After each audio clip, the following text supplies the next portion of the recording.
பாரதிய ஜனதா கட்சியின் முன்னாள் மாநில தலைவரான தமிழிசை சவுந்தரராஜன் செய்தியாளரை சந்தித்திருக்கிறார். அந்த காட்சிகளை நேரலையில் பார்க்கலாம். தொண்டர்களுக்கும் நாங்கள் இந்த வெற்றிக்காக எங்களது வாழ்த்துக்களை அவர்களுக்கு சமர்ப்பித்துக் கொள்கிறோம். தலைநகரில் பாஜக தலை நிமிர்கிறது, ஆம் ஆத்மி தலை குனிகிறது, காங்கிரஸ் நிலை குலைகிறது.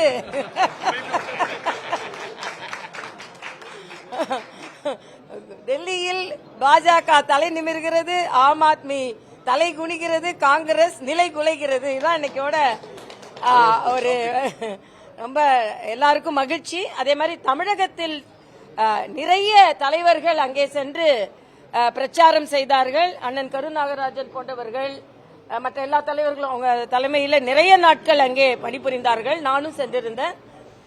என்னை பொறுத்தமட்டில் இது மிகப்பெரிய வெற்றி.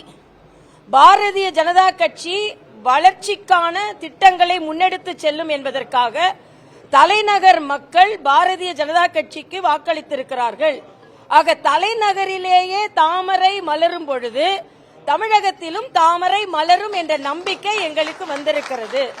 2026 தலைநகரில் நாங்கள் தாமரை மலர்ந்ததை கொண்டாடியதைப் போலவே 2026 தமிழகத்தில் தாமரை மலர்வதை நாங்கள் கொண்டாடுவோம் என்பதற்கு இந்த நம்பிக்கை எங்களுக்கு ஏற்படுத்தி இருக்கிறது. இதில் மரியாதைக்குரிய பாரத பிரதமர் தலைமையிலான கட்சிக்கு மிகப்பெரிய வெற்றி, வளர்ச்சி திட்டங்களுக்கு வெற்றி. ஊழலை ஒழிப்போம் என்று சொல்லி ஆட்சிக்கு வந்த கெஜ்ரிவால் ஊழல் குற்றச்சாட்டினாலே சிறை சென்றார். வளர்ச்சியை தருவோம் என்று சொன்னார், எந்த வகையிலும் தலைநகரில் வளர்ச்சியை தரவில்லை. மாசை கட்டுப்படுத்துவோம் என்று சொன்னார், சுற்றுச்சூழலை கட்டுப்படுத்துவோம் என்று சொன்னார். அதிக மாசுபட்ட தலைநகராக டெல்லி விளங்கியது. மின்சாரத்தை முறைப்படுத்துவோம் என்று சொன்னார், மின்சாரத்தை முறைப்படுத்தவில்லை.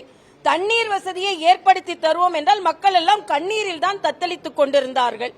அதனால் டெல்லி மக்கள் உறுதியான ஒரு முடிவை தந்திருக்கிறார்கள். ஏறக்குறைய 46 தாண்டி பாரதிய ஜனதா கட்சி வெற்றி பெற்றிருக்கிறது என்பது மட்டுமல்ல, முதலமைச்சர் கெஜ்ரிவாலின் முன்னாள் முதலமைச்சர் அவரின் வெற்றியே இன்று எதிர்கேள்வியை ஒரு எதிர்பார்த்ததற்கு மேலாக அவரது வெற்றியே கேள்விக்குறியான வெற்றியாக இருந்து கொண்டிருக்கிறது.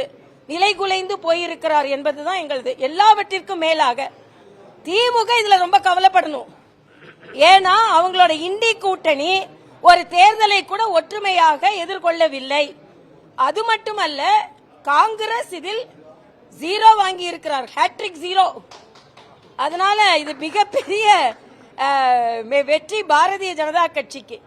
ஆக ஆம் ஆத்மி தோல்வி, காங்கிரஸ் தோல்வி.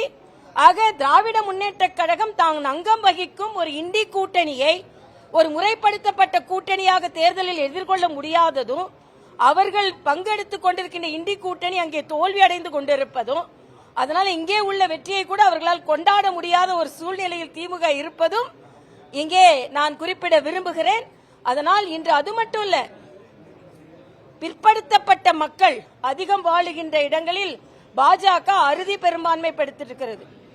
பட்டியலின மக்கள் வாழுகின்ற பகுதிகளில், ஏனென்றால் தொடர்ந்து ஏதோ பட்டியலின மக்களுக்கு எதிரானவர்கள் என்று ஒரு குற்றச்சாட்டை, ஒரு மாய தோற்றத்தை ஏற்படுத்தி இருக்கிறார்கள். அதனால் இன்னைக்கு ஆங்கில ஊடகங்கள் எல்லாம் பாத்தீங்கன்னா, பட்டியலின மக்கள் அதிகமாக வாழுகின்ற பகுதிகளில் பாரதிய ஜனதா கட்சிக்கு அறுதி பெரும்பான்மை கிடைத்திருக்கிறது. இஸ்லாமிய மக்கள் வாழுகின்ற இடங்களில் கூட 4 இடங்களை பெற்றிருக்கிறோம். ஆக இனிமேல் பாரதிய ஜனதா கட்சி இந்த மதத்திற்கு எதிரானவர்கள், இந்த சமுதாயத்திற்கு எதிரானவர்கள் என்ற பொய் பிரச்சாரம் எல்லாம் எந்த விதத்திலும் எடுபடாது என்பதை நாங்கள் இங்கே தெரிவித்துக் கொள்கிறோம். அதனால் இந்த வெற்றியை நாங்கள் கொண்டாடுகிறோம். அதே மாதிரி ஈரோட்டை பொறுத்தமட்டில் இது திராவிட முன்னேற்ற கழகத்திற்கு தோல்விகரமான வெற்றி தான்.